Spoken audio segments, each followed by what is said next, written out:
లోకేష్ గారు, పల్లా శ్రీనివాసరావు గారు మమ్మల్ని మీ దగ్గరికి పంపించారు. కందులు సత్యనారాయణ గారు వశాత్తు వారు చనిపోవడం జరిగింది. ఆ సభ్యత్వ బీమా తీసుకోవడం వల్ల ఆ సభ్యత్వ బీమా 5 లక్షల రూపాయలు మీ బ్యాంక్ అకౌంట్ మీరు ఏదైతే ఇచ్చారో దాంట్లో క్రెడిట్ అయిపోయింది.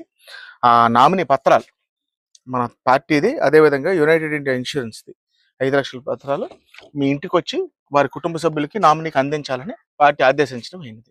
వాళ్ళ సభ్యత్వం తీసుకోవడం వలన, తెలుగుదేశం పార్టీ సభ్యత్వం తీసుకోవడం వలన ఒక మంచి ఆలోచన. తెలుగుదేశం పార్టీని నమ్ముకున్నటువంటి వారికి అందరికీ కూడా అనుకోని ఆపద జరిగితే, కష్టం వచ్చినప్పుడు పార్టీ అండగా ఉండాలన్న ఒక ఉద్దేశంతో ఇది ప్రవేశపెట్టి ఇవాళ ఈ 5 లక్షల రూపాయలు మీ కుటుంబానికి ఎంతో కొంత ఉపయోగపడుతుందని మేమందరం కూడా ఆశిస్తున్నాం.